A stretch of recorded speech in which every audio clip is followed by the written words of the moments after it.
Bien, y gracias por acompañarnos en la señal de éxitos. Hoy tenemos la oportunidad, el privilegio, debo decir, de conversar con un hombre que es referencia en Venezuela. Su ascendencia moral le permite servir de guía, de brújula para el país. Y es así, ¿por qué? Porque está conectado con la gente, porque este hombre está conectado con las necesidades de la gente.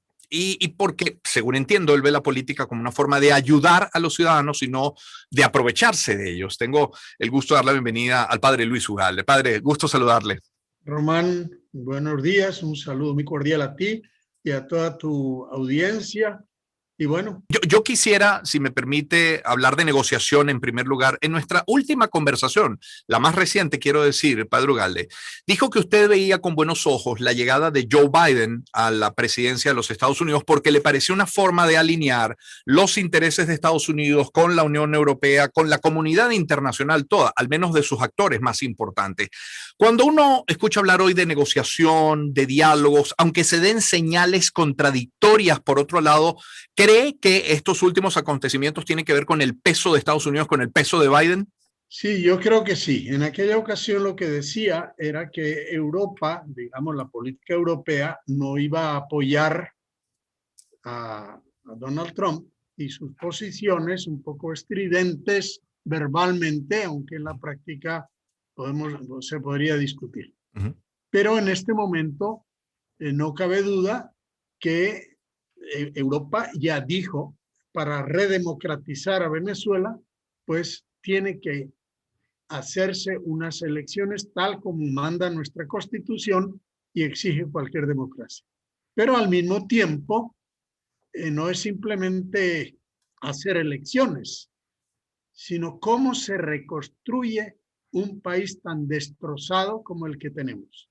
Yo creo que hay un consenso, que puede ser que alguien pro gobierno pues no lo quiera decir en público, pero en el fondo de su corazón sabe que Venezuela vive una tragedia espantosa y que se va la situación empeorando.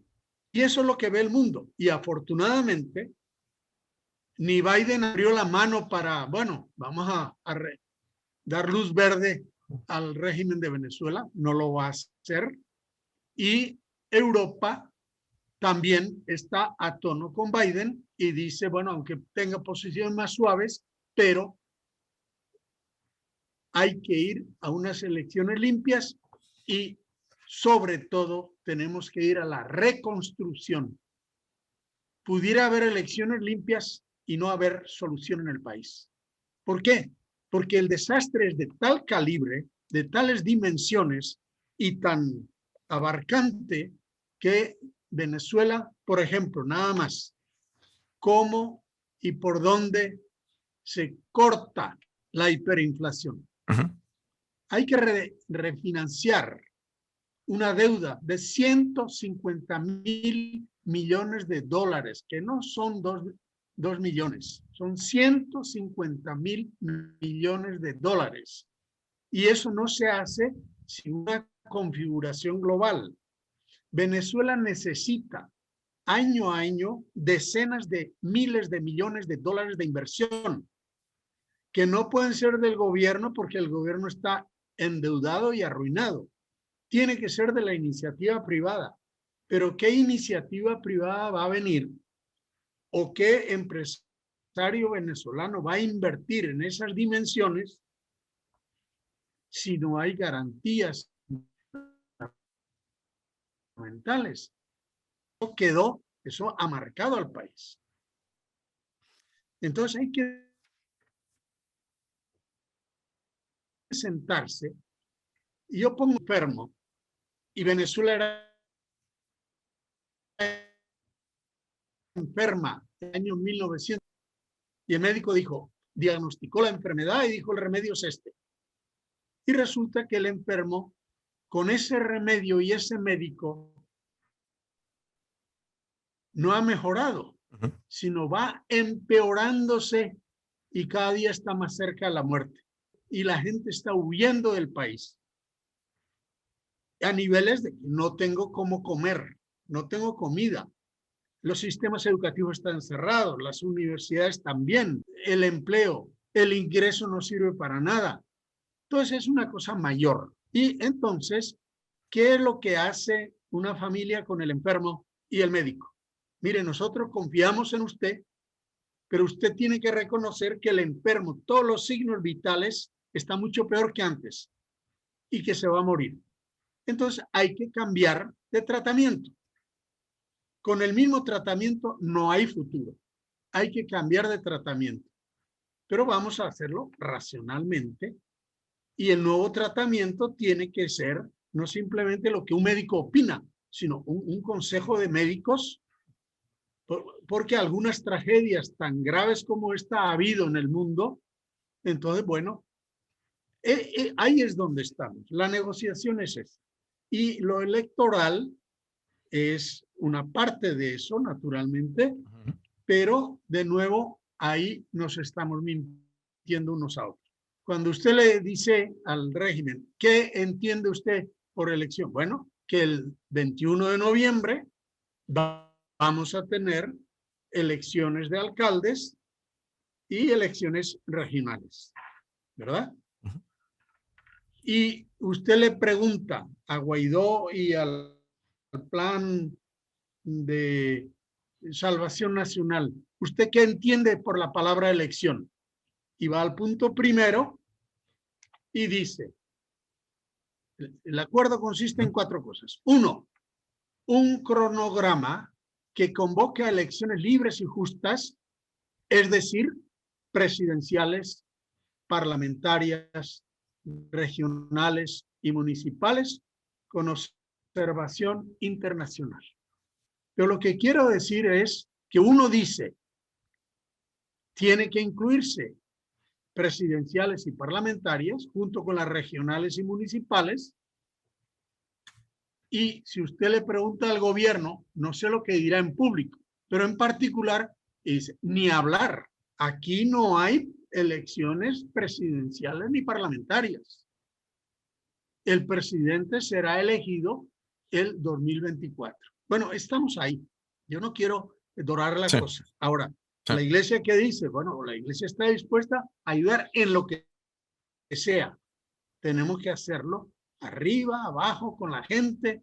Tenemos que entendernos. La gente está muy escéptica.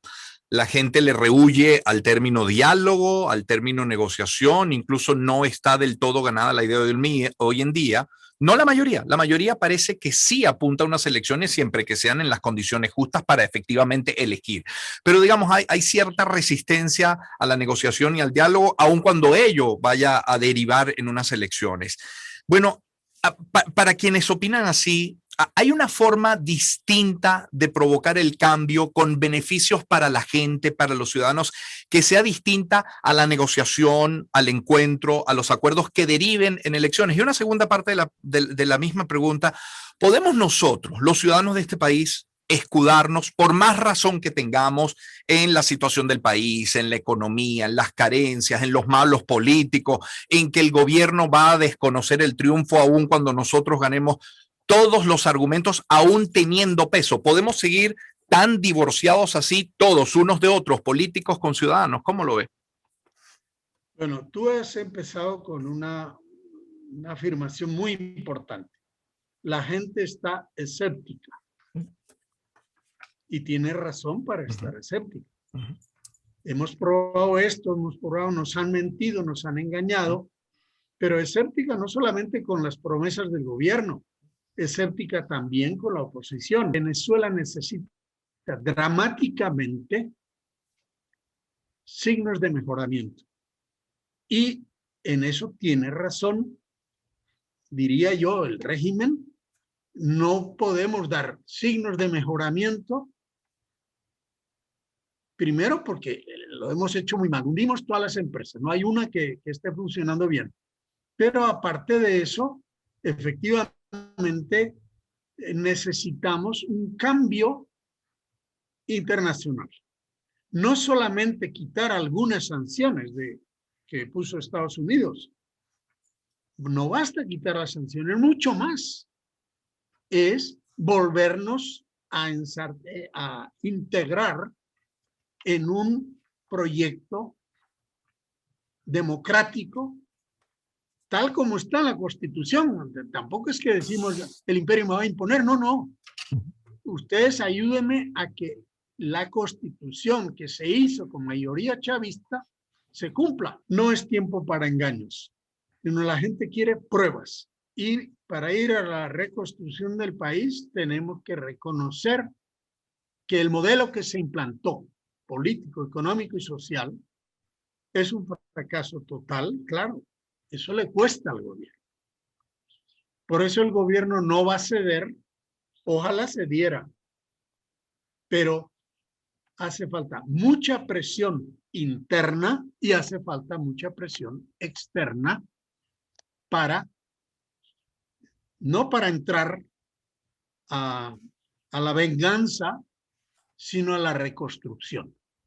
La reconstrucción es muy compleja, muy complicada, no solamente los recursos económicos, sino la gente, cada uno de nosotros, tiene que empezar a hacer algo distinto a lo que estamos haciendo, porque si no, no podemos reconstruir al país.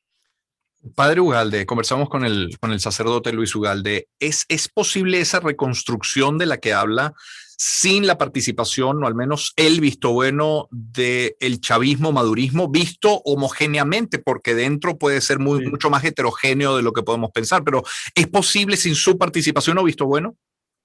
Bueno, yo personalmente creo que no. Yo creo que no. Por eso es importante lo de la negociación. Es importante que el gobierno entienda que para él y para sus seguidores es mejor abrir la puerta del cambio que aferrarse y con un país que sigue hundiéndose, porque cuanto más tarde empecemos a reconstruir, más difícil va a ser la reconstrucción. Y tenemos que recordar, mire, la guerra de la independencia empezó a terminarse con el abrazo del general español Morillo con Bolívar en Santa Ana de Trujillo. ¿Por qué? Porque los españoles se convencieron, esto es irreversible, pero el gobierno se aferra. Y si no estuviera en el interés de quienes hoy conducen al país esa transformación, si consideran que importa poco la situación del país y de sus ciudadanos. Bueno, yo creo que hay momentos y gente del gobierno que piensa exactamente lo que ha dicho usted. Entonces, ahí es donde entra. Bueno, ¿y qué gano yo con eso? Bueno, en la propuesta que se les dice, bueno, dice, si usted recorre ese camino, gradualmente se irán quitando las sanciones. Eso es una cosa muy importante. Y también ahí se dice, hay que dar garantías democráticas para todos los actores, para los del gobierno y para los de la oposición. Porque claro, usted dice, vayamos a elecciones. Pero yo le tengo secuestrados los carnets de partido. Los líderes suyos están ilegalizados, ilegítimos. Y si vuelven al país los pongo presos. Bueno, entonces nos estamos engañando. ¿Y los medios de comunicación social? Usted no puede hacer unas elecciones limpias si los medios de comunicación social no pueden hablar libremente, respetuosamente, pero libremente, y no hay acceso a los medios de comunicación social de todas las tendencias políticas. Entonces, esa es la situación. O sea que hay que sentarse, no pensando que el interlocutor es bobo, que lo voy a engañar. A lo mejor lo ha engañado usted 5 veces, pero en esta no le va a engañar. Probablemente el último planteamiento que le quiero hacer, por razones de tiempo nada más, tenga que ver más con valores y no sé si con la fe incluso. Le quisiera preguntar, como sociedad, ¿qué condiciones hemos perdido y que sean fundamentales para la lucha democrática? Y quisiera dividirlo en dos aristas. Por una parte, bueno, hay que reconocer que hay una crisis profunda de liderazgo. Podríamos pensar que con el modelaje correcto y con la guiatura correcta, pues bueno, el país puede encaminarse. Habría que pasar primero, hablando de oposición, de poner de acuerdo a Capriles y a Guaidó, a María Corina, los más visibles. Eso por una parte. Pero luego está el ciudadano y sus valores. Un ciudadano que está más pendiente de la pandemia, del no tener vacunas, de que no hay suficientes pruebas, de que no hay dinero para la comida, de que no hay servicios. Y bueno, se entiende en ese ciudadano que la fe en la democracia, la fe en la propia vida puede flaquear, ¿no? Hay que aferrarse. Entonces, líderes y ciudadanos, ¿cómo verlo? Bueno, yo creo que estás planteando una cosa realmente fundamental. La república necesita un acuerdo básico. Las repúblicas nacen de un acuerdo básico. No es un montón de gente tirado así sobre un territorio, sino son instituciones. Tienen una constitución, hay un pacto. Y en el pacto, la base primera y fundamental es la solidaridad, donde se encuentra, y ahí entra el nivel religioso también, el tú y el yo. Si yo estoy en una situación de sálvese quien pueda, porque es todos contra todos, yo tengo que pensar, somos nosotros. Y eso tiene que ver con los valores cristianos y humanos más fundamentales. A mí no me va a ir bien si no le va bien al otro. Eso es ciudadanía. Es decir, y eso es república, la cosa pública.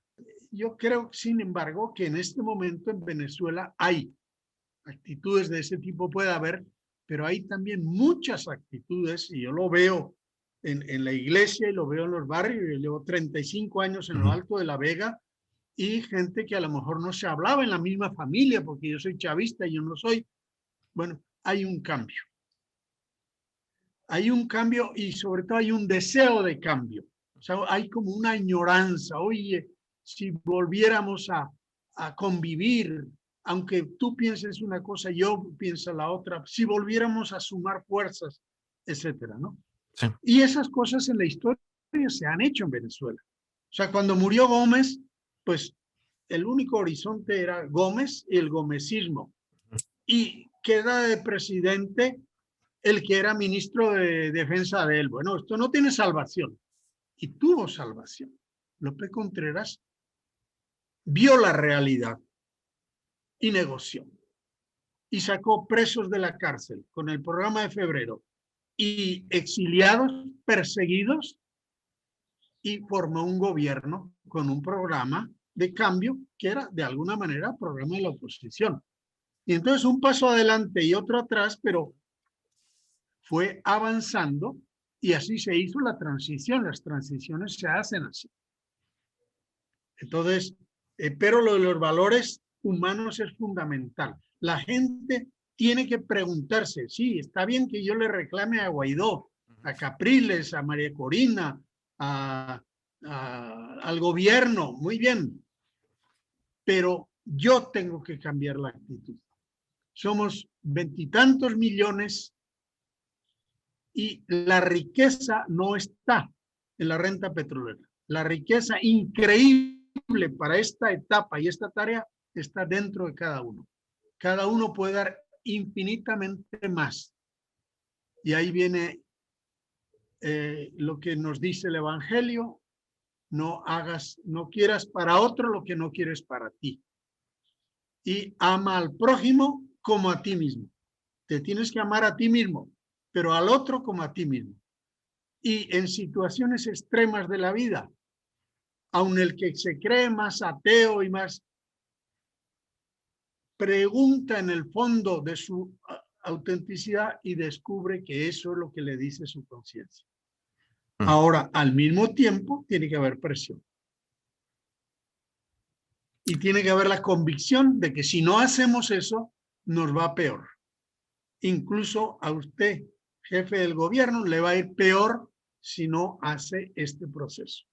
Pero si lo hace, pues a pesar de todo, a futuro el país le recordará, como recuerda a López Contreras, usted era el ministro de Defensa de Gómez, pero gracias a usted se inició un proceso que llegó a la democracia. Hablando de transición y parafraseándolo usted mismo, padre Ugalde, hagamos el no de hoy, el sí de la democracia. Muchísimas gracias por su tiempo, padre. Bueno, gracias a ti, gracias a ustedes por la paciencia, pero creo que tenemos una riqueza inmensa, muy, muy, muy superior a las riquezas petroleras que fueron dentro de cada uno. Así es. Y tenemos que enfocarnos, como dices tú, en la ciudadanía, en poner junto, reconstruir el equipo y meter goles. Ojalá así sea, padre. Un fuerte abrazo y muchísimas gracias por su tiempo.